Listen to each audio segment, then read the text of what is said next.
Welcome back, everybody, to Rain on Your Parade with JL Cauvin. I'm JL Cauvin, here as always with my producer, and I think we can elevate you to sidekick. Mike. Wow, what a promotion. Hey, you're no longer Alfred, you're more like Robin. Oh, great. I love to hear that. Never mind then. Okay, hello, fuck it. Hello, the everybody. Penguin is here, everybody. I'm going to defeat him today. Everybody's favorite part of the show. Here I am.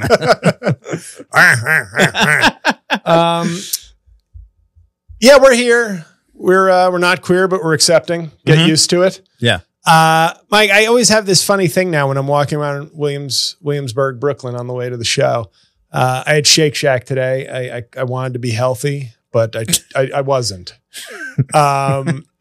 Tomorrow, the diet starts tomorrow. But every time I see a pair of like attractive looking women, I just want to walk up to them and go, "You podcasting with Mike?" And they're like, "Who?"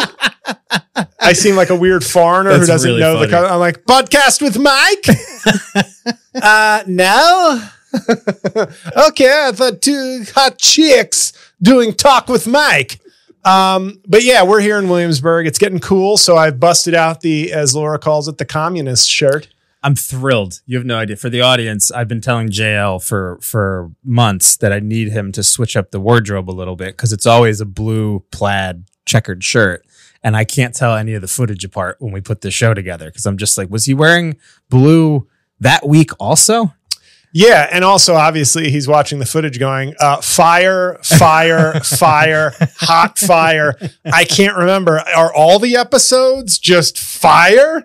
Jeez. Yeah. Like, give me an off week, JL, where I can say, okay, this one was just an A, not an A+. Phew. All right, I know this is this week's show. Please see the episode about nice comedy. Hey, some of my fan actually like my comedy talk. I know. All right. But the last couple have been great. I think everybody, and that Taylor Swift episode is a behemoth beast. Yeah. Hope everybody stayed till the end. Yeah. Yeah. Because there's a cutscene like a Marvel movie. It's you see what's coming together in JL Phase 4. Italian bigotry comedy. We're bringing the X-Men into the universe. Vinny the Guinea will be back in JL Avengers Part 2. Oh! Vinny the Guinea. That's a great character. Well, no, that is what I'm going to do in 2024 as I lose weight and grow out my hair and slick it back. But Slick Back Studios, it's all coming together, people. I am so tempted just at this phase of my comedy career to take a massive risk. I'm talking Sacha Baron Cohen type risk where it's like, yeah, I'm going to disappear for 8 months, hit the gym, take some eugenics or whatever, Frank Thomas is selling. It's for total all the middle-aged, tea, I think. Yeah, all the middle-aged guys. By the way, I sat in a restaurant. She'll love it too. Whether she wants it or not. I was sitting in a restaurant, Ocean Prime in Midtown Manhattan. Yeah. And I'm sitting there, and then who sits down next to me? Frank Thomas? Frank Thomas. No shit. With I think it was like a business dinner or something. They were discussing something. Yeah. Frank Thomas, people do not, this man is so damn big. Like even when he was playing, but it's like, his arms were like thighs. Yeah. And I'm not saying that in sort of oh, come on. No, his arms are like thighs. Yeah. And so I'm sitting there, a little overweight at 6'7", like 280. Your arms are also like thighs. No, like my arms were like calves to his thigh arms. And they're just talking and they're having some kind of meeting. And I was just like, I don't think you need tea. Yeah. Frank Thomas. Yeah, I think you're all good on tea. Yeah. Well, it's just so fun. Real quick on those commercials. The other thing that I always find funny is like it's Frank Thomas is the big fish, and then they have Andy Van Slyke in there. Well, he's new. He's new to the new for a little bit. Because Flutie was the next one. Yes, Flutie was the next and then Andy Van Slyke, and they show him, and Andy Van Slyke is looking jacked. Yes, but like, who is Andy Van Slyke? He was like a 2-time All-Star, and then he led the league in triples. It's amazing thing you can remember from your fucking baseball cards. It's like, yeah, he had 18 triples one season. Look it up while you're listening to this. Go, wait, Andy Van Slyke did have 18 triples one year. It's like I just remembered from Tops. It's just so funny. Like at least Frank Thomas is like recognizable and like a Hall of Fame player. You know, like, and then it's just like it's him and then his buddy Andy Van Slyke. Yeah. Anyway. Yeah, it's but anyway, we're sitting there and he was just this massive human being. And then we ordered first, but his shrimp cocktail came. By the way, 4 shrimp for me, had to pay for it. Came after the 6 complimentary shrimp for Frank Thomas. Peeled, not peeled? Peeled? Like were the shrimp peeled? Were they was the tail off? No, like, tail's did you get always the real on. VIP? No, the tail's always not on. for Frank Thomas. Yeah, no, it's okay. I think so. Just checking. But they give you one of those like smoke show kind of deliveries of it. Yeah, right. But when I got up, it was so funny because when I got up, everybody had seen Frank Thomas. And when I left with Laura from the dinner, I could feel people looking at me too. And that's awesome when you get confused for somebody because you're big and standing next to a big famous person. For Frank Thomas. Yeah, they're like, oh, that guy must be Andy Van Slyke. Oh man, it's like jazz, people. I didn't know he was going to play the Andy Van Slyke note, but I said that's okay. Boom, boom, boom, boom, boom. Anyway, jazz sucks. Both the Utah and the music. But I have a couple things I want to tell the audience before we get kind of really rolling with the show. Patreon, folks. Check out my Patreon. Patreon.com/JL Cauvin. A lot of bonus stuff there. October was probably my most prolific month of content posting, but there's videos, there's some travel stuff that I've done. If you scroll back, you'll see a lot of like videos that I am not sharing elsewhere, including my Universal Studios video with my mom when we were in a fake Star Trek episode when I was 13. So there's a lot of good stuff there. The book reviews every month. So yeah, if you like what we do on this show or you like what I do in general, or you just want to, flex that you have $3 a month, go join the Patreon. And on top of that, what else do I have? Oh yeah. And then obviously check out, Tall Boy on YouTube. That's my first special. And then my new album, Half Blackface, which came out. The special should be out in 2024, but who knows at this point. At this point, it's become the Chinese democracy of stand-up comedy. So we hope it'll be out. You could be. Well, that's use your illusion, Mike. 2, actually. Use your illusion 2. Chinese Democracy is the album that I was overproduced, but not terrible. But that took Guns N' Roses, really Axl Rose, 15 years or something to come out with. Yeah. As much as I'm a fan and don't think the album is terrible, not worth the wait.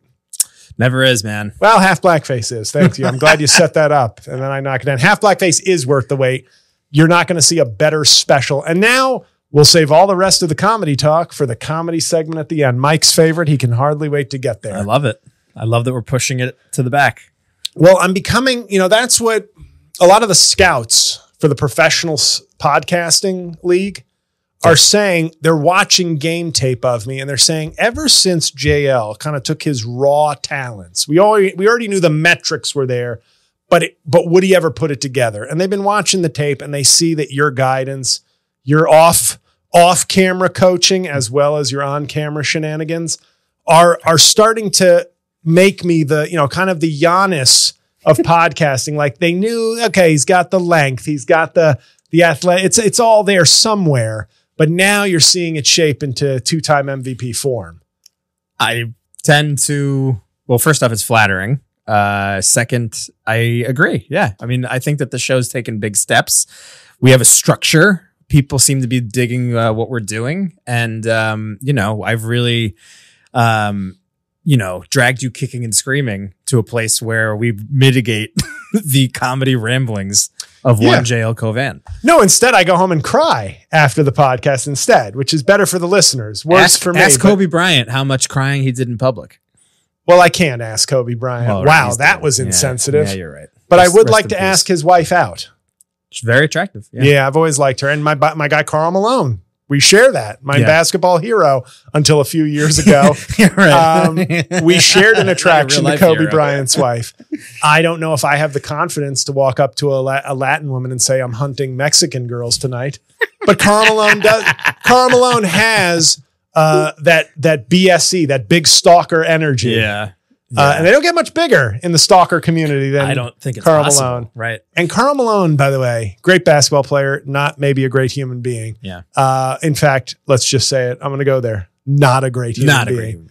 Probably wouldn't like me. Probably also likes Trump.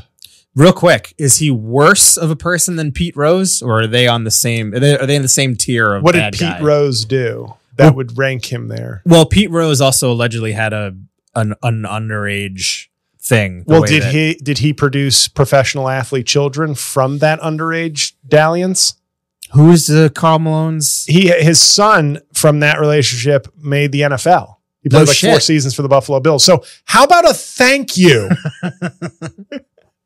Everybody's so quick to judge. So then Pete Rose is worse than Karl Malone. Yes, because if you're only presenting a angry bowl cut genetics to your future offspring, get out of here. Yeah. Karl Malone, he had two illegitimate kids, I think. Is there a new phrase for illegitimate? I don't think. I mean, I think especially when it comes legitimate plus alleged statutory rape, I think it's I think legitimate plus, I think that's it. Specially legitimated, uniquely legitimated children. Yeah. One of them made the WNBA and the other made the NFL. I really didn't know that they had. Right. I knew that there was like some potential. How do we even want to say it? Some not nice stuff. I think in the statutory rape community they call it shenanigans. Yes, yeah. But I didn't tomfoolery. Yes, I did not realize that it birthed a couple professional athletes. Right, and meanwhile, his regular kids, born in a wealthy 2-parent household, not professional athletes. Yeah. So once again.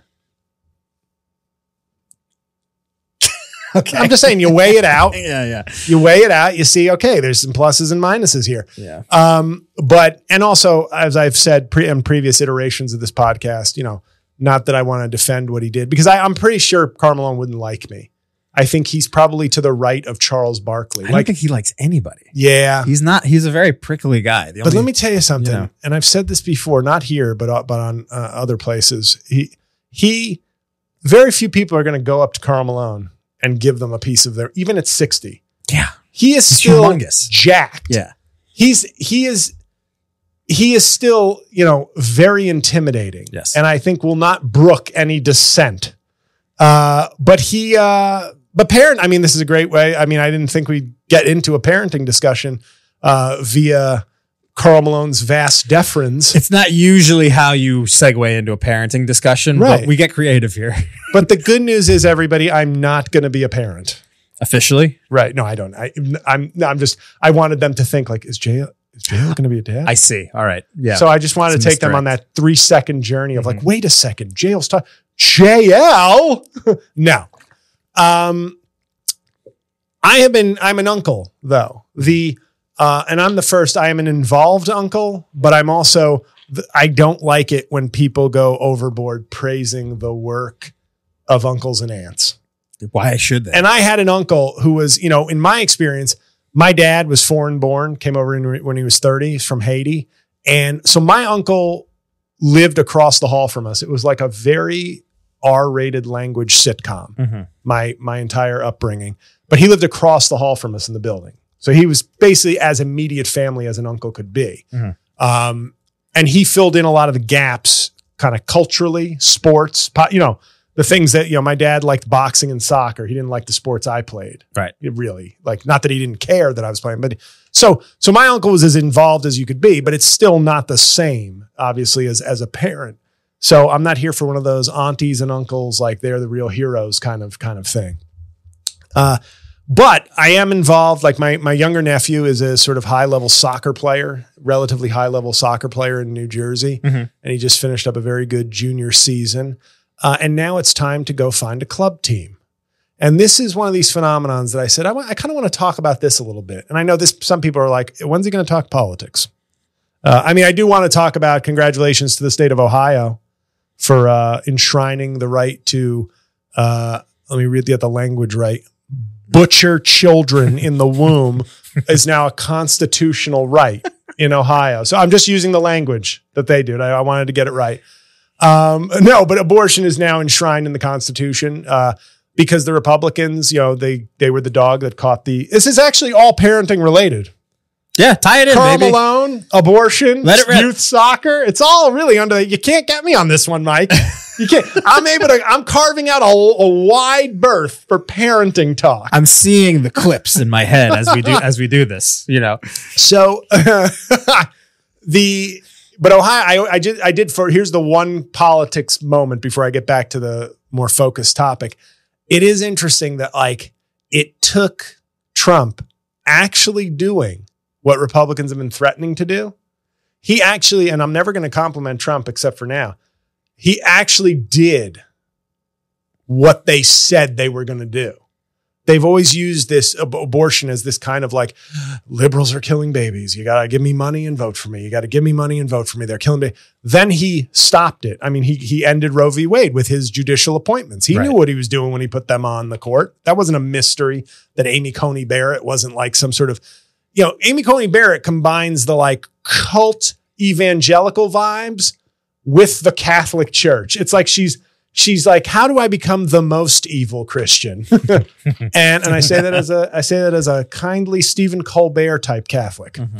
But he knew what he was doing and he did it. And then everybody was like, uh-oh, it turns out everybody's really pissed about this. Because what they didn't realize is there was a large segment of the American population who'd taken abortion for granted. And I got to say, I've turned down like in 2020, I turned down appearances at like some like pro-choice organization show. Cause I was just like, I vote for this, but I can't pretend to be like Mr. like, rah, rah, ladies.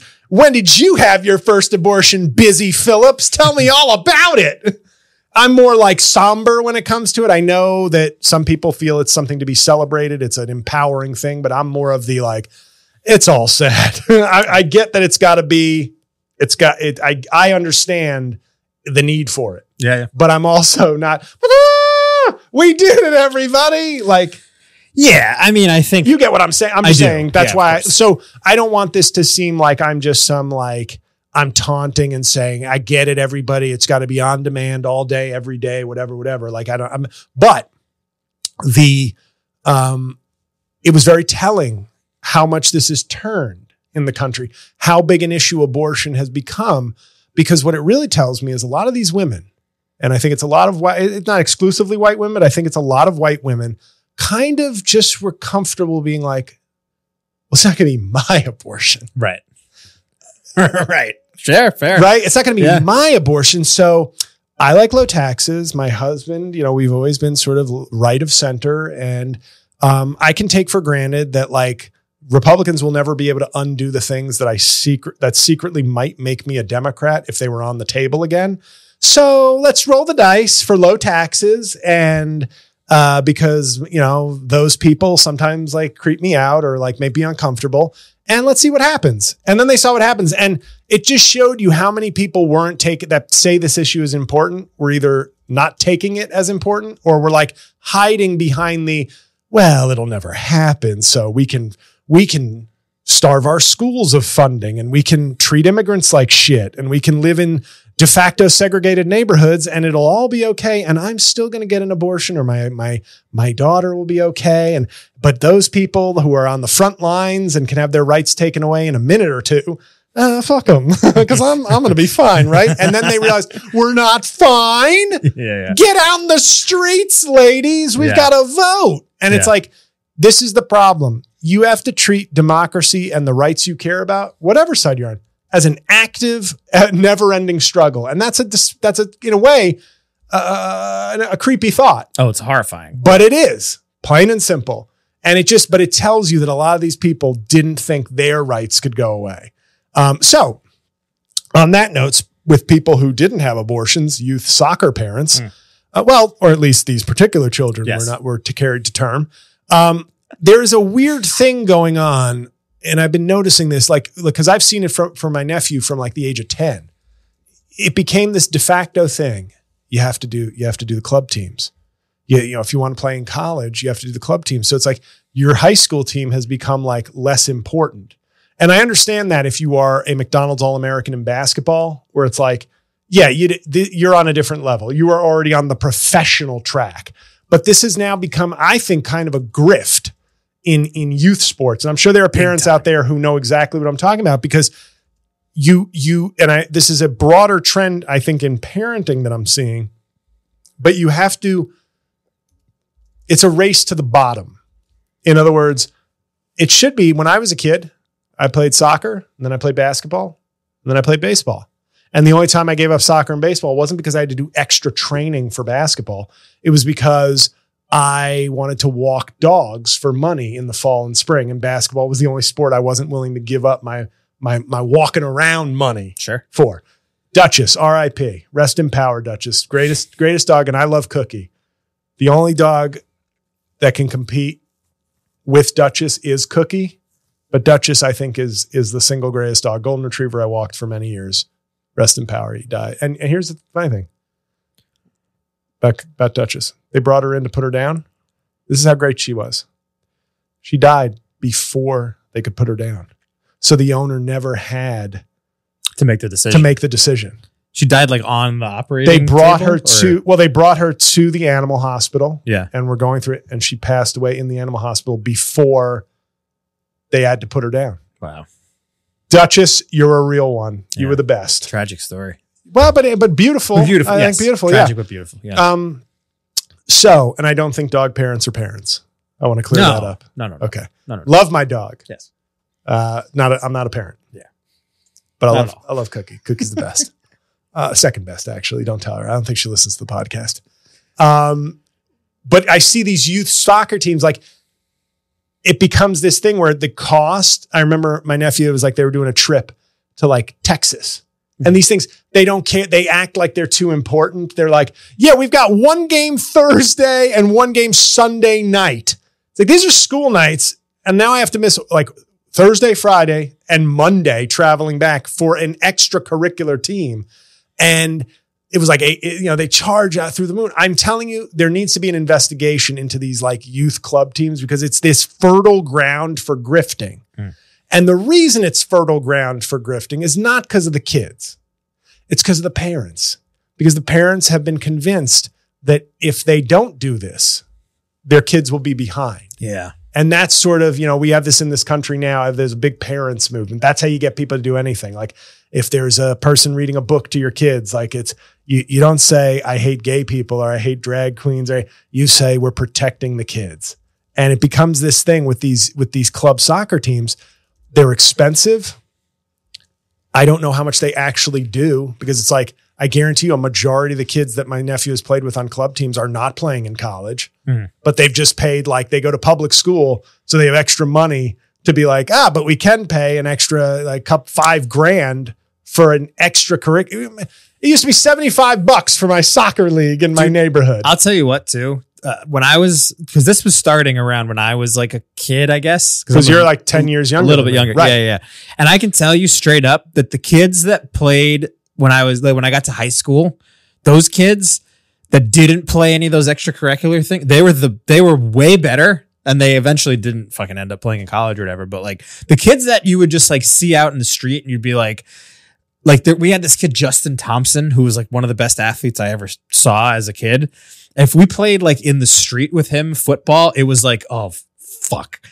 He better be on my team or we are dead. Like he's going to kill us. And it was the same thing in high school. When we started playing high school ball, it was like Justin was hands down the best player on the team. And he was just like, he was one of those guys that would just could like come off the couch and just like rush for 100 yards in a high school game. And then didn't really do anything else with it, Right, and he's now homeless in San Francisco. He could be, who knows? But he was a hell of a running back when we were in high school.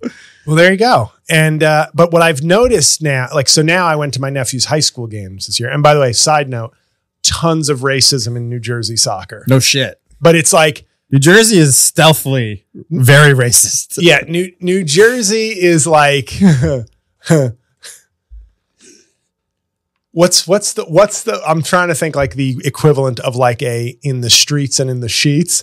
Like Jersey is like blue in the streets and MAGA red in the sheets. Yeah. They're Hillary in the streets and they're Palin in the sheets. Yeah. It's that sounds fun actually. But Boebert in the sheets. That's my new updated. Palin. Yeah. That's better. But Palin 2.0. Yeah. But yeah, I've seen, it's just incredible though, the amounts of like somebody on a team called somebody on my nephew's team and I quote, black boy, which I was like, I actually think I might prefer the N-word at that point. What are you, a South African farmer from the 1940s? Doesn't sound great. No. And I bet you that was that kid's attempt to be like, well, coach said we can't say the N-word. Yeah, right. But anyway, what I did notice during one of my nephew's games, they were playing a team that was, now if I told you, we can go with some stereotypes here just for the hypothetical. If I told you you're playing a soccer team with a majority Latin players, like foreign-born Latin players and some black players, would you assume, well, that could be a good team? If we're just going off of like stereotypes. Soccer? Yes. Yeah. Right. They got worked by my nephew's team. Really? And I was talking to my brother and it was like, he was like, yeah, if you think about it, but then you realize what's happening is it's different than maybe it was starting with your age where it was like, oh, these youth sports teams. But then as the grift grows, it becomes a reality. It's like crypto. Yeah. It's like, hey, you need to do this. If enough people start believing you need to do these extracurricular youth sports club teams, right? Eventually it comes true. Yeah. Eventually then it does become something you need. And I'm watching it going, yeah, these kids aren't terrible, but like everyone on my nephew's team, I think has like extra coaching, club teams. And my nephew's team is like probably 40-60 black white, or is it 50-50? Let's say 40-60. Yeah. But I don't even know if they have any a couple Latin kids, but mostly it's white and black. But they all are from an upper crust zip code school district, and they whooped this team. And I just thought to myself, I was like, is this going to be the new thing? This is why I sort of thought of this topic. In addition to if you have any kids playing sports, it's like, I get it. You can't stop. So you're saying, so just so I get this straight, because this, for what I'm comprehending, sounds different than, again, when I was a kid. You're saying that the upper crust kids, the rich kids, are now just better at these sports. Because now it's the extra coaching. It's the extra, like, in other words, yes, anybody who is at that elite level, you know, LeBron James will just make the most ridiculous example. Yeah. LeBron James doesn't matter where you're from, really, or what you are blessed at a certain level that even money can't just overcome. Destined. Yeah. Yes. Right. And put in the work, obviously. Of course. You got to do that caveat. Like, so you're just saying no. Yeah. Obviously But put in a ton at of a work. certain point when you mature, broad shouldered, 6'8", 40-inch vertical, right. you're going places. You got a shot. It's to bring back to Karl Malone. Yeah. Karl Malone had a starter commercial when I was a young kid, and it was this commercial where they were like, when you're from a small town but you dream big, starter. Yeah. And my uncle was in there and he goes, and when you're 6'9", 250. Right. Yeah. I was like, that did help too. Yeah. World-class athlete right out of the womb, you know. But so just to piggyback off that, the reason I brought that up was because when I was a kid, to bring it back to Justin Thompson, the rich kids were the pussies. Sure. Like the kids that were the really good, like Eric Noah, another like Edison legend from where I grew up, who just like was the best baseball player. And then when we were 14 years old, dropped out of high school. Like he potentially had a path to being like a minor. He was so good. And I just remember being at a football game with him and he was smoking cigarettes under the bleachers and was like, yeah, I'm going into construction. And like, thus ends another potential baseball career. Wow. Cause he lived in a trailer. You know what I mean? Down by the river? Up. I know it's a van by the river. Yeah. But that's my point is that what's happening. And this is kind of the whole point of bringing this all in, other than to just throw shade and say tons of racism in New Jersey high school sports. Right. You'd think it was you'd think this shit was school ties. Yep. And I'm not exaggerating, like slurs and like it's unbelievable. 2023, America, blue state. But what I'm seeing and what I just kind of pieced this thought together watching these teams where it was like they were playing a very underfunded, poor district. That you might have, like people will make those stereotypical comments like, yeah, so we played this team that was all black dudes and they kicked the shit out of us off the court. Yes. That's from like an era where I was in school where you had these, like sports was kind of an equalizer in a way. And now, because it was the only opportunity, much like our discussion of Italians who in the evolutionary pop culture chart develop into black people. I want to do that. A pop culture evolutionary chart. It starts with an Irish guy like boxing like this, and it's like Irish need not apply. And then it's like an Italian dude in a suit crooning, and it's like, oh, the Italians, we don't want you here. And then it's like LeBron James at the peak, like. Yeah. Here's how we eventually done. Like, we did that whole joke, but I want to reserve that for a comedy bit. We did that off mic, but just know that if you see a new album from me in a year or two called Italians 2.0, that's code for black people. So what I saw though, when I watched that game is I said, oh, but if you told somebody my age and I was like, yeah, they're playing a team. I know this is all very stereotypical, but we live in the real world. Yes. Where you're just like, we played this whole team of, and I'm making my voice even older, this whole team of black dudes in basketball, they kicked our ass. Yeah. That can still be true, obviously, but we're in a different world now where now it's not just SAT prep. Yeah. Now prep school parents, they'll have their kids reclassify for a year. And it's not the elites that we care about, because that's always, it's the same thing as when some racist dude will go, how can we be a racist country? Oprah Winfrey. I rest my case. Right. Obama. Right. I rest my case. It's not those extreme examples where the generational changes happen, where the institutional change happens. It's what happens to the median person, the middle person in that group. What's their life like? And as I watch this with all the upper crust parents paying for the extra schooling and the extra training, and then like the school that can't afford any of that, now is sports. This is more of a question, but is sports going to be the thing that starts to slip behind as an equalizer and an opportunity in some cases?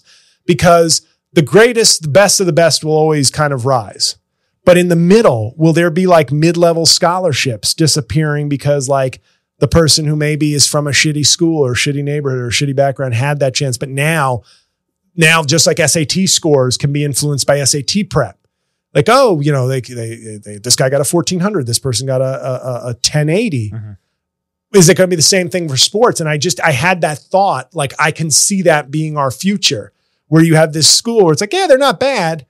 And maybe 20 years ago in an equal where all you had was your school team, maybe they lose 2-1 or win 2-1, but they get smoked 5-0 because the team from upper crust New Jersey has 20 private coaches and 18 club teams that they're playing for, things that are neither available nor possible for some of these more broke teams.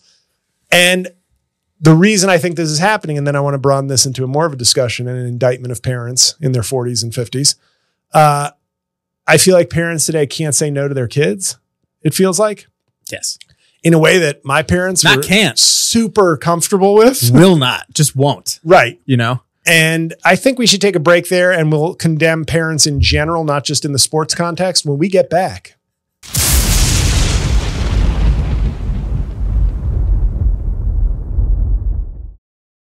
And we're back, everybody. If you bothered to stay with that discussion of sports and how we're headed in an inevitable decline in society of unequal situations, not only in academics, but in sports. That's my theory. So come back to this episode if we still have a planet in 20 years, and you'll probably see some feature article in the New York Times going, youth sports, no longer an equalizer the way it used to be, because everybody is now just specializing. And if you can, you're either Jim Brown, and it doesn't matter what anybody does, you're going to be a great Hall of Fame athlete, or you're Timmy, whose parents got you into like special coaching at 4 and turned you into behemoth, and now you're doing football highlights on Instagram. You're Zach Wilson. Yeah. Yeah.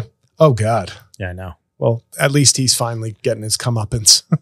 Ronan Farrow at quarterback. But I thought, and once again, these things often lead, you know, there's like a domino effect in my brain of like, and then what else can I broaden this to? Not just youth sports and parents kind of tilting the playing field for their kids, because it's, and I've seen this with my brother and my sister-in-law, where it's a balancing act. Any good parent realizes you got to do a balancing act between independence for your kid and doing what's right for them, but not letting them run amok, not letting mere peer pressure control what you do. Like, oh, if all your friends are doing it, then we got to do it. But I think this new wave of parenting, because I know we've differed in fashion, Mike. in terms of what we think is important. Yes. But I do hate when I see somebody over 50 just dressing like they're trying to serve looks. And it's like, you're at your kid's high school basketball game. I love this. This is so funny. Do you have to be? You are so in favor of giving up after 40.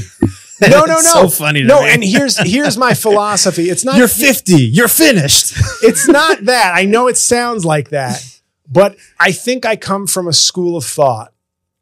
And I'm heavily influenced by my own parents, obviously, where parenting, once you're a parent, it's not that your life is over, but it's the same way I feel about dudes whose wives are pregnant and then they hit the gym hardcore, like almost like they're scared seeing their wife get fat. Oh yeah. But it's like, but she's not getting fat just for the hell of it. But you're like, I always think like, maybe you put on I know this, I'm sure there's people out there going, no, man, I just stayed healthy.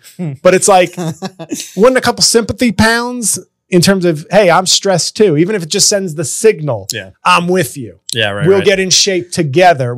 Not like I'm showing up in like tailored scrubs in the maternity ward with my guns showing. Like, when she got pregnant, I decided, well, 2 fat people in this house are going to really disgust me. So I got on a Nugenics with Frank Thomas and Andy Van Slyke and just started banging the au pair after interviews. And now I'm feeling great about myself. Yeah, thank God for Andy Van Slyke.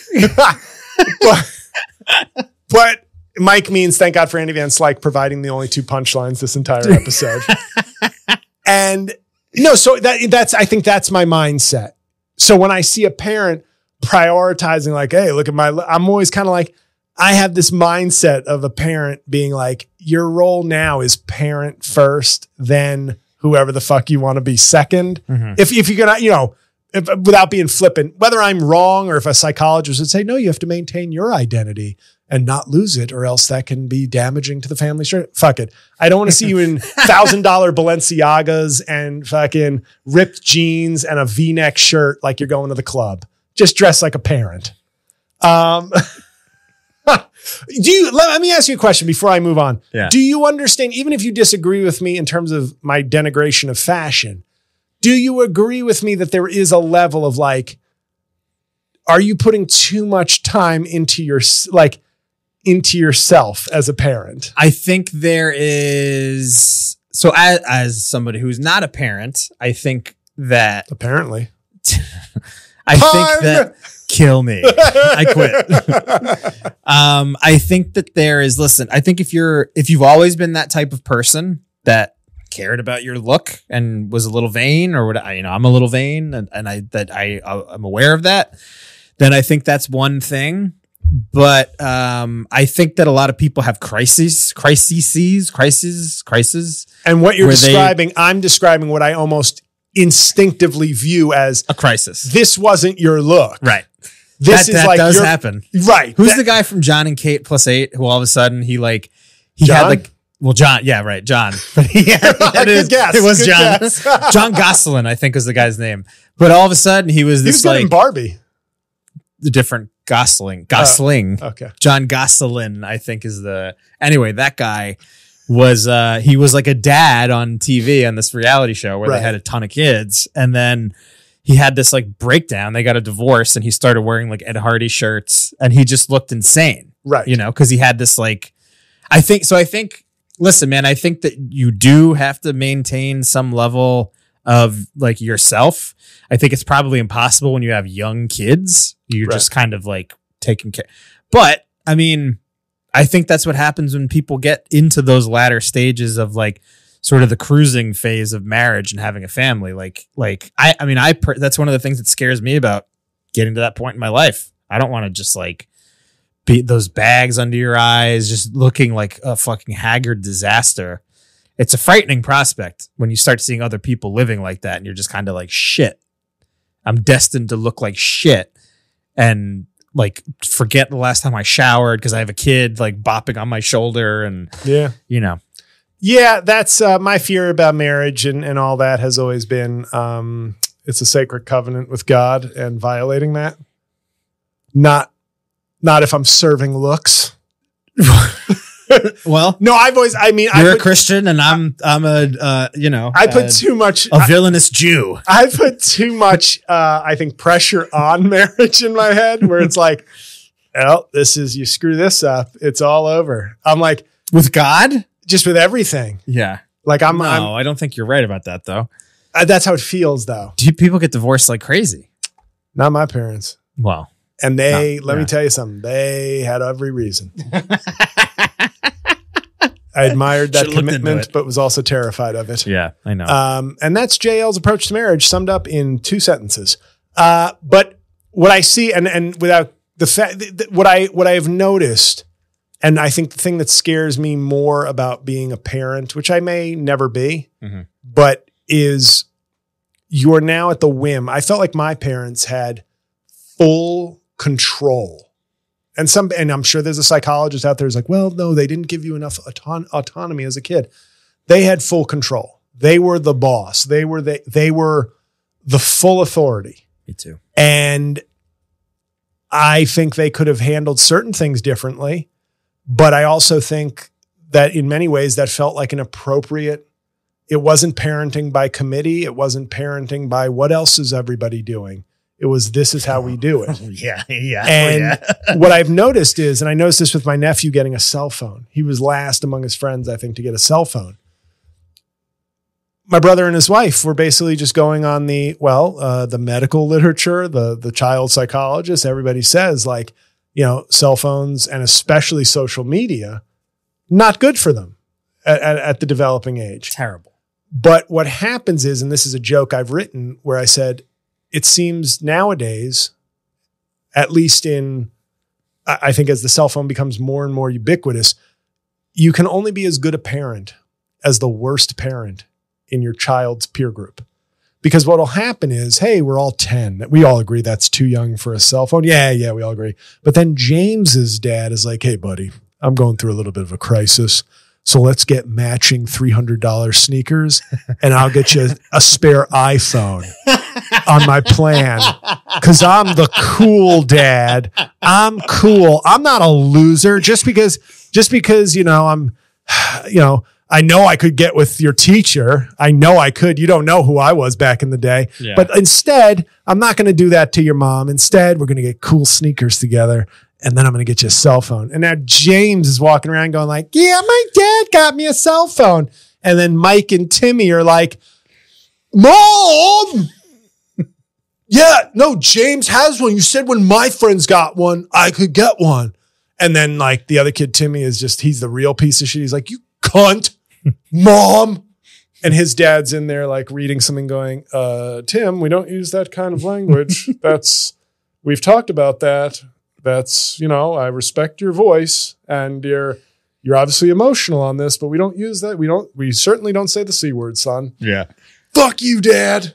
And then all of a sudden the 3 of them have phones and they're group texting and they're only 11 and then it's 12 and the good parents, there's like 2 good parents left who are holding strong. They're like, no, it's not good for you. You're doing well in school. You see your friends at school. Yeah. You're on the team. Yeah, but everybody on my team is a piece of shit and they all have phones at 12. Well, we just don't think it's right. And then all of a sudden you hit 13 and it's like, I'm the odd man out. Even though all the journals and the literature and the parenting guides say what you should do, no one's following that. So now you are de facto shitty parents by simply being what we used to call good parents. And then you have conflict and now you're stuck going, well, do we want to do what's right, but will making our child slightly socially outcast or awkward be worse? Will the cure be worse than the disease? And I think we have an epidemic, at least, and I'm only speaking, I can't speak for all age groups, all demographics, all income brackets, but it just feels like whether it's caving into youth, like to the club sports hype and it becoming a self-fulfilling, it's crypto parenting is what it is. There it is. Because it becomes this thing where it starts out as ridiculous, but then enough people do it that you then have to do it, just like the cell phone. I'm very happy I didn't have a cell phone until I was like 23. It's fascinating to me. Right. But it allowed me to become a fully formed asshole. But it is fascinating, but it's also like I didn't get a cell phone until my first year in law school. And that was only because the plans they were giving were cheaper than having a landline at the time. Right. So it was like, it made sense. It's like, oh, use this for your calls. I didn't send a text message till I was 26 because I spoke on the phone. I was of the, you get a phone, I'm talking to my girlfriend on the phone or email. Like I might email, but we talked on the phone, and it was actually one of the worst people ever to enter my life, who was the first person to send me texts. And it's still seared in my mind as like, the girlfriend before, we both had text capabilities, never text each other, we always conversated, as we say in the Bronx. Then all of a sudden text. And I just think we're in this world. Like I think the scariest thing for me about ever maybe becoming a parent was the responsibility, the weight of caring for a life from its most vulnerable state to the state where it hates your guts. Mm-hmm. But now the thing that's at least equal with that is I see how easily in an age of social media and cell phones, we are now, the people who grew up with phones or had them as teenagers or young adults are now parents. And that entire kind of culture of look at me and look what I'm doing and look how I'm doing. And am I a good parent? How do I compare to other parents? My parents couldn't give a flying fuck how they compared to other parents. Plain and simple. And I don't know. I see, I don't see us being in that world anymore. I think now parenting is becoming just another social media thing. Like where you are, and Mike is smiling because he's like, we finally got to a clippable part. No, but I think parenting is now almost a new trend. It's in the way a lot of people seem to approach it because they're very conscious of, I think parenting, you need to do a good job. There's certain basics in terms of don't abuse. You got to protect, you got to care for, you got to provide, but not in a sense of, if we have a minivan, do we suck? Like my brother at one point, he doesn't have a minivan anymore. They had a minivan. And the person I remember I was dating at the time, same person I was referring to just a few minutes ago, was basically like, I would rather be dead than in a minivan. And I remember thinking after the relationship, I agree. I would rather you be dead than in a minivan. but what's the beef with the minivan? Just that it looks lame? I think the minivan was so just like the station wagon. Yeah. I think we can track this. There used to be family vehicles. They weren't cool, but there was almost an acceptance of like, you're a family now. Fuck cool. Utility. Well, look, my parents still have a minivan. Right. Like a different generation though. But I'm saying that, and this is kind of, as I've meandered a lot in this episode, but I think you see kind of what the point is, where it's, when I look at our trends in society, parenting shouldn't be trendy. Mm. There are certain ironclad things you should do. And like when medical professionals are like, cell phones are bad for your kids and we can't stop ourselves from doing it, there's a problem. Like we are ceding good parenting in many ways to like mass culture in certain respects. And with the reason I bring up the station wagon and the minivan, nobody would ever accuse those cars of being cool or sexy. Mm-mm. The reason people bought them was to drive to Disney World. It was to drive and to have space to pack people and items. Yeah. And it worked and it was affordable, and everybody had to switch to the SUV. You had to look like a cool badass while chauffeuring your family to an amusement park. You had to look more rugged and cooler. And I know you think that's funny, but I really do think that's either was our own insecurities or the car companies managed to promote that as like, this is what you should do. You don't have to be just a big bro going hunting. You can be a family man and not feel like such a family man pussy. Well, yeah. I mean, if we're talking about just the minivan specifically, I don't necessarily. I think it's emblematic. I do think it's emblematic, though. I think we have. But you are also of the generation, like I said, it's what I'm getting if I'm playing armchair psychologist today from you. Sure, is that can't afford my sessions since I lost my day job. Patreon, everybody, Patreon. There is a mindset that you think that like once the kids are out, that you're done. That the JL that could like all of these things that aren't pure function. Because that's what a minivan is. I don't disagree that it's like my parents have one. I think it's fine. I don't think there's anything like it's comfortable enough, but it does exist purely for function, and there's no style to it whatsoever, really. But it sounds like everything that you're saying is that basically, like once the kids are out, the days of impressing anybody with anything are over. And I would, can I be honest? The reason I would, if I had kids, the reason I would want to sort of maintain who I was and not give up is in case you get divorced. It's no, that's a guarantee. In case it would be so that my wife still is into me, and that my kids look at me as somebody they can respect. And this is veering very quickly into Alpha Bro podcasting. No, but listen, that is I think, which also, we will do. By the way, I just need to tell. We were going to do that, and I think next week we've got low cut t-shirt porn stars coming in here to tell us all about doing scenes. I just, the fans they're like, when JL, we've heard some great episodes, but it's not the content we need. But I think there is. And maybe that's the idea, is that, and my parents, especially my mom, was a parent of this. I can't deny that I've been shaped by her to an extreme. She was extremely self-sacrificial. She lost her mom when she was 9. So she is an extreme, probably in the other direction of like all self-sacrifice, getting the kids into, I have a high school diploma, but I'm going to get my kids into the best schools in the country, period. Mm-hmm. And that will, if I have to dress shabbily and not have a car and that's what it takes. So I have to admit, I'm obviously influenced by that. There's no way you can separate that from me. But I just think we have reached this point where it's like peer pressure parenting. How about that? I feel like we could package this into like a faux psychology course where people are like, I get all my parenting tips from Dr. JL PhD. And it's like, no kids, no PhD. I just come up with good phrases that sound. Peer pressure parenting, I think, is something it always takes about an hour and we finally get to it. We workshop it.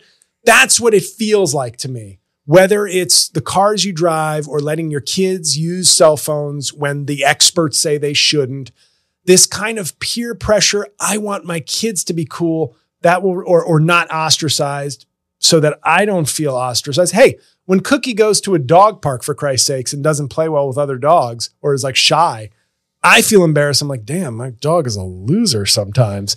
I can't imagine how that feels when you see your kid and you're like, Jesus Christ. Didn't bother my parents. Matt's a loser. Jesus. And they did everything they could to make that happen for me, to be a complete loser. But it's that like, I feel like I see this all. I see kids on screens, way too many kids on screens. I think I understand your point. I think that this is also sort of the way of the world at this point too. I mean, I agree. I know it is. And I think that we are at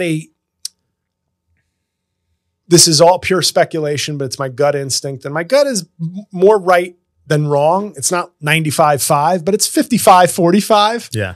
Where I go, this makes me very nervous though, because it's like, I'll agree with you. I think this is the way of the world. I also think this is not a good, like we are doing some things that are not good. But at the same time, I agree. I don't disagree, but you also don't want to, not that I'm defending the screen parents, but like you have, if you really think about it, to not start your kids on those screens young, I'm sure there are developmental issues to just putting an iPad in front of them, but also at the same time, they're entering a world where everybody is on a screen at all times.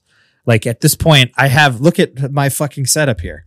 Like I have 2 screens in front of my face, a cell phone, my iPad next to me, and I work on a screen the entire day. So unless your kid is going to, go into some sort of vocation where they're working not alongside AI and all these screens and stuff, like, are you kind of putting them behind the 8 ball by not, it's just a weird thing. Right. And yes, and I agree with you. That's the thing with the cell phone. Like my nephew was behind socially, right, even though he had friends, because he would not, you have to raise thoughtful kids who would be like, hey, don't forget to call so-and-so. Yeah. Instead it's like, bah, bah, bah, bah, bah, bah, bah, bah, bah, bah. And I'm acknowledging the reality of it and saying, I think this is like with AI. I think we never checked, and obviously this started as youth sports and club teams, but I think it is part of the peer pressure parenting and the FOMO parenting. Like, I think those two things, and maybe those were always sort of part of parenting. I don't think they were. But what I was going to say is, if you're right, it probably wasn't. Obviously, because the difference, I would say the closest thing would be like when you were a kid or even generations before that, like parenting, it was like a paramilitary structure. Like right. You ran it, and it's happening in a lot of places in society now where like if you look at sports, coaches aren't Parcells anymore. They're not like right. running with an iron fist. Bosses, nobody's going to work for the boss that is like constantly up your ass and being a dick and kind of running it with an iron fist. I think the era of people responding to that type of stuff is over. In an irony, because I think tech has made this so, but oddly enough, it's the tech world where you can still be the iron-fisted genius. Oh, yeah. I'm reading the Elon Musk, like right. Those are still, ironically, the areas that have given us the most liberation or lackadaisicalness or combo are the places where, but he is still a singular genius who can like tell me I'm a weak pussy and keep me up till 4 a.m. Right. Whereas, I'm a person who, I remember when I started working at a law firm, it was just like, you don't call people, like my first job, I was like, we're done with Mr. All right. Yeah. I'd be fine with Mr. I'm of that generation where it's like, hey, if your boss wants to be Mr. something, I don't think that's crazy. But I think now it doesn't I've never had a boss that I called Mr. anything. I've always referred to.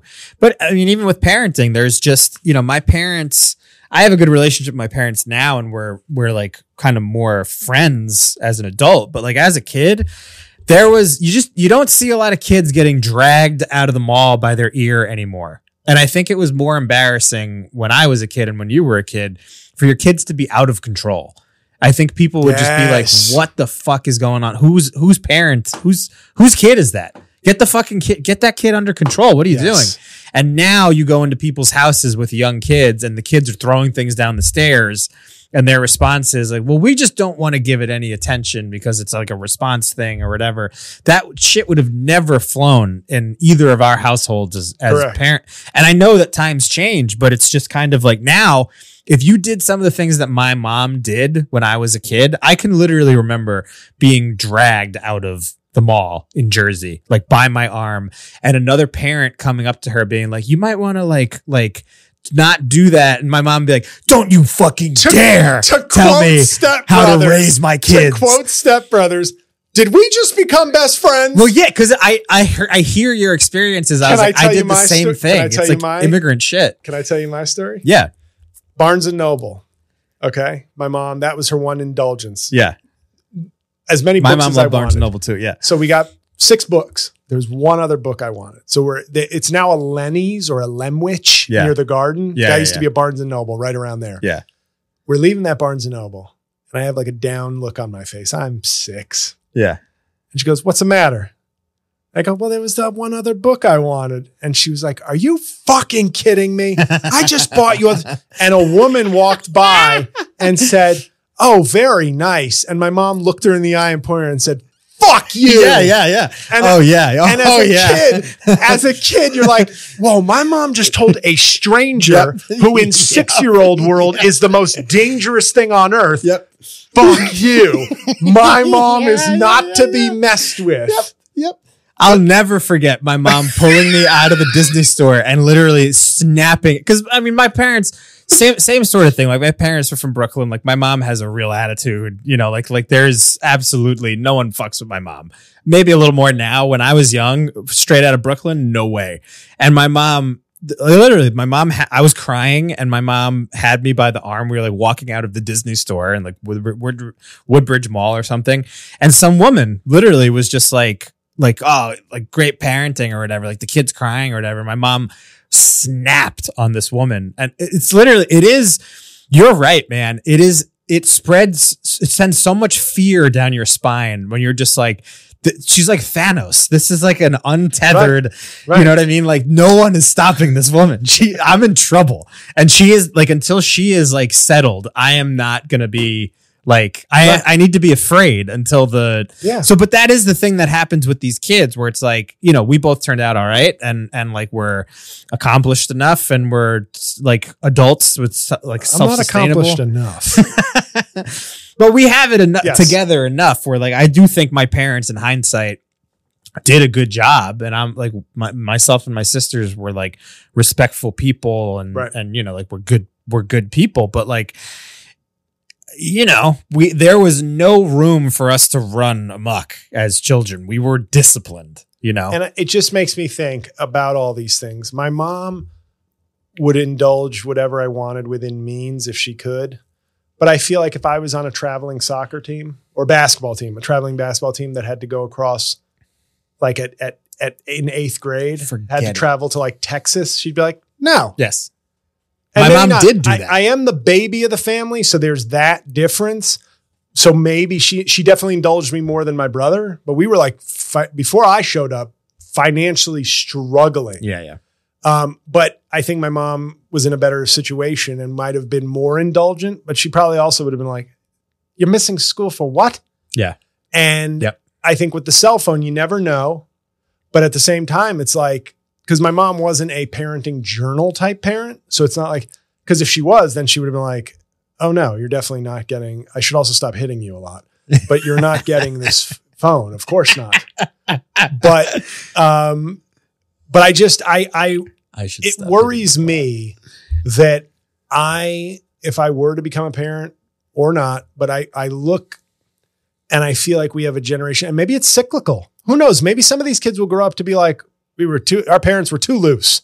I doubt it, but you never know if there's some sort of cyclical nature to human nature where it's like, you know what? The journals are now saying you got to be more disciplined. Because this is what's going to happen is, this is also it, like hand in hand with social media. What's going to happen is like somebody with our sort of philosophies is going to like hit their kid in a target, and even just like something mild, not like beat the shit out of their kids, but they're going to like spank their kid in a target or something. Something simple. Right.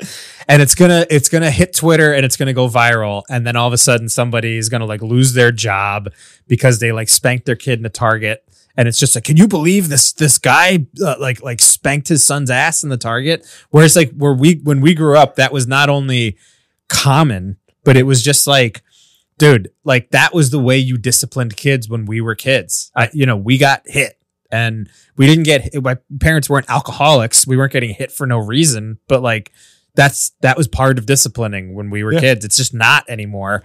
And parents are closer to like friends and cool. I'm a cool parent. Knew I'd get you on my side mocking cool parents eventually. Well, I think it's ridiculous. I think these are all components of a broader generational issue we may be seeing, the overindulgence. And I'm not talking about, we used to make fun of parents who are like, oh, my little Spencer is such a good boy. But like, that's different than the sort of broader, like being pressured into doing everything because if you don't do it, right. It's almost like we have generational parents who are afraid to not be liked, or everybody shits on the kids as participation trophy kids and whatever.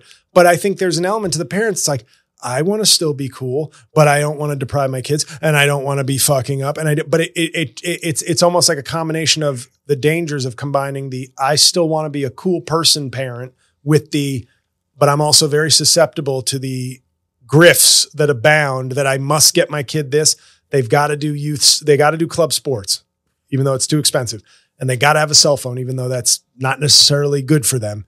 And I don't know where this leaves us. I'm excited to see this group of kids when I'm an old man, when they start telling me to fuck off when I ask for a seat when I'm 80.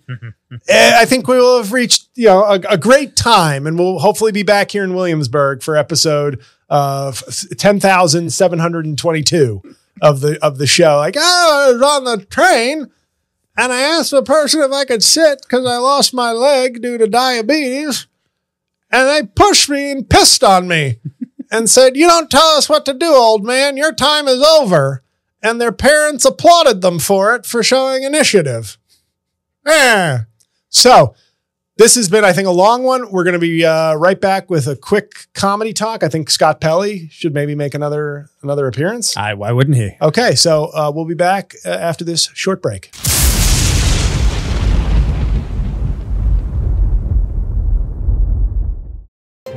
And now, from the Slickback Studios newsroom in Williamsburg, Brooklyn, here is Scott Pelley with a Rain on Your Parade special report. On this week's Punchdown of the Week, Erica Orden had written, Trump is being sworn in. He is sitting on the witness stand. And J.L. Cauvin quote tweeted that and said, you can't handle the truth social. Obviously, parodying A Few Good Men's famous line while adding social to represent Donald Trump's social media site. And then someone replied, this isn't the trial where he gets asked who ordered the code red. Think that's Georgia and D.C. That wasn't a funny addition, so it's the punchdown of the week.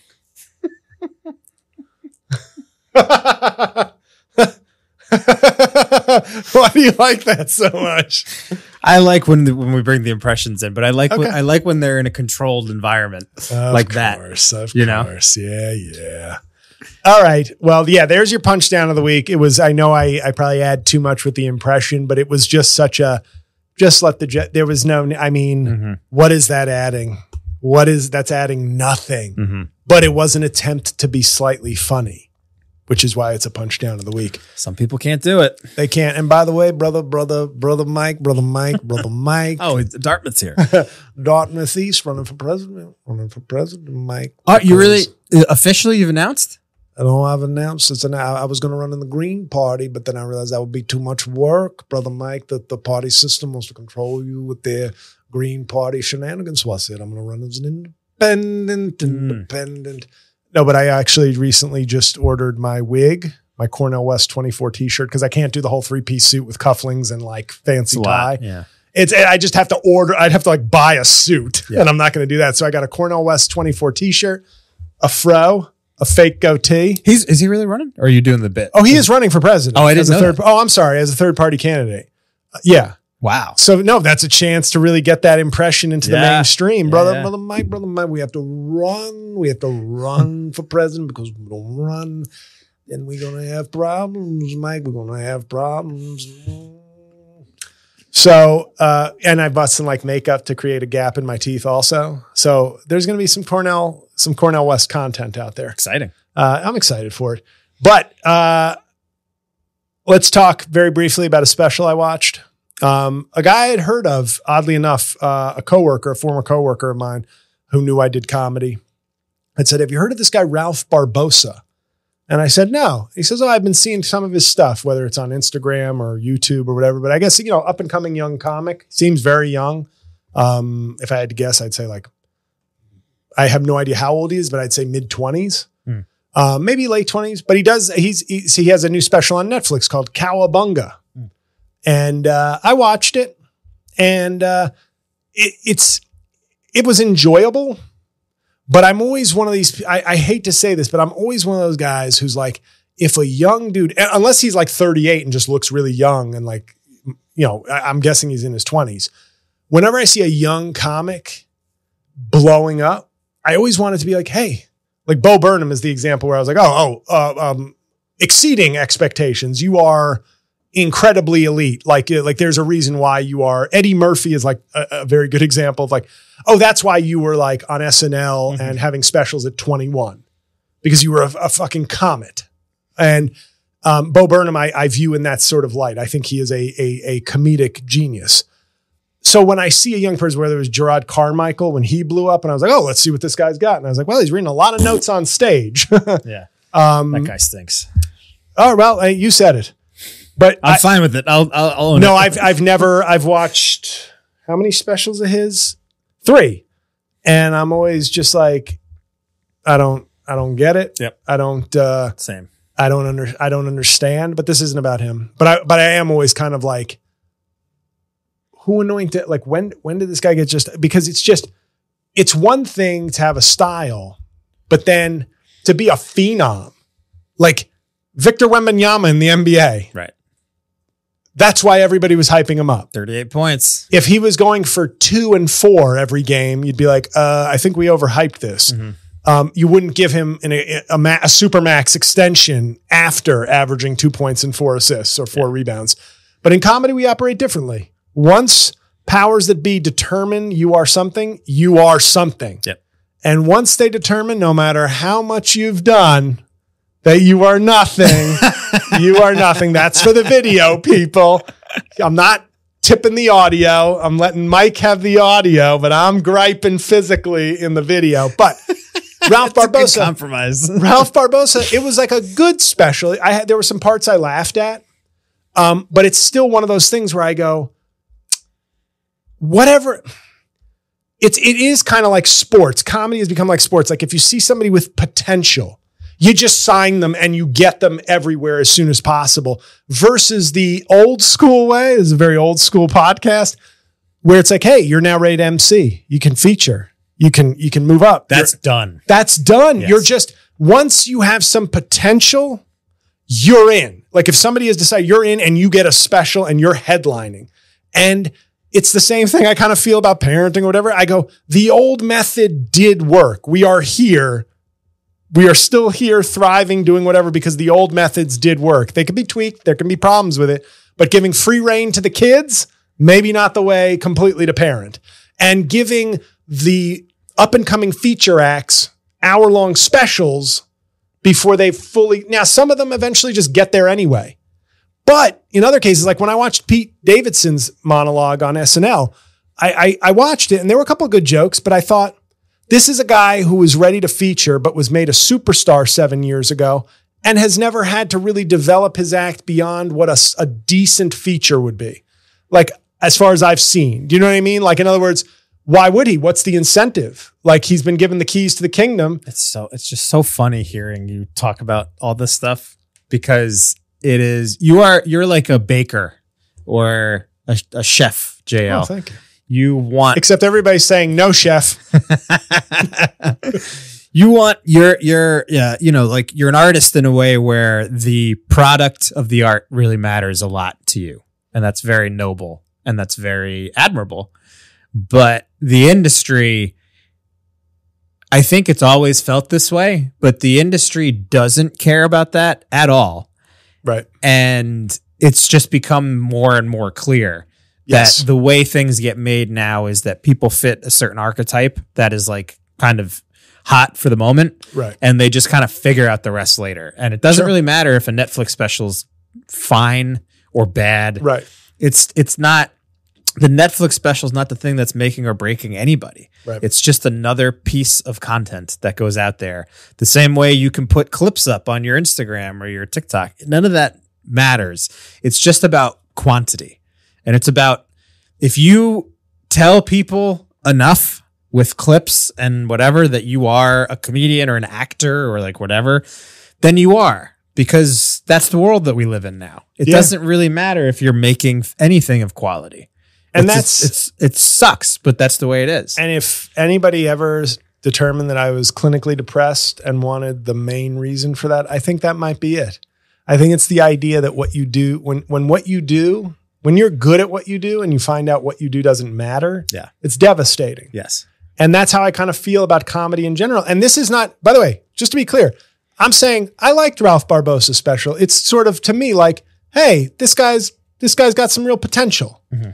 But it's like, potential used to not be a late night Tonight Show set. The potential was to get to that Tonight Show set, and that marked you as arrived. Now the arrival spots, the things that marked your arrival as a comedian, are just stepping stones to money and content and fame. Right. They're not like a Netflix special, even in the lifespan of Netflix, which is not that long. We have seen Netflix specials go from events to simply publicity things to announce the arrival of some new people. Not the arrival of them as artists, but the arrival of them just as human beings. Like, you're going to probably see a lot of this guy as he develops his act. So I thought it was good enough. There were definitely some things I laughed at, but it wasn't the earthquake that I wanted from like this young guy that I've heard things about, but it didn't suck. So that's good. That's a step up from maybe some other specials that I've seen where I'm like, what? Notes at the store. I think it was Love at the Store, but I kept calling it Notes at the Store because he had notes. Was that Carmichael? Yeah, his first one. I wouldn't know. Directed by Chris Rock and then directed by Bo Burnham. It's like, wow, out of the gate, 2 specials, 1 laugh, 2 A-listers directing. But anyway, good for him. He's laughing. And then he had Rothaniel, which was also really not funny. It was just not fun. I mean, and I don't even mean to say that it was bad. I was like, when does the comedy start? Yeah. But the thing I noticed about Barbosa, what did I say his first name was? Ralph. Thank you. Wow. This has been Senile Hour with JL. You've never sounded older on a podcast JL, than you did today. Do you have cognitive issues? But the one thing he does, he talks very slow. And I've always said this. I'm a fan of Anthony Jeselnik, but I've always laughed. I've referred to his stand-up. I'm coining it here. It's the Courier New of stand-up comedy. You know, you can have, why did the chicken cross the road? To get to the other side. There, that was 6 seconds of comedy. Whereas if you do it in Courier New Jeselnik style, it's, so my friend comes up to me and says, hey, Anthony. And I said, yeah. And he said, have you seen that chicken recently? And I said, no, I haven't. Why? Why do you ask? And my friend said, well, I wanted to know something, Anthony. I said, well, what do you want to know? I want to know why the chicken crossed the road. And I said, to get to the other side.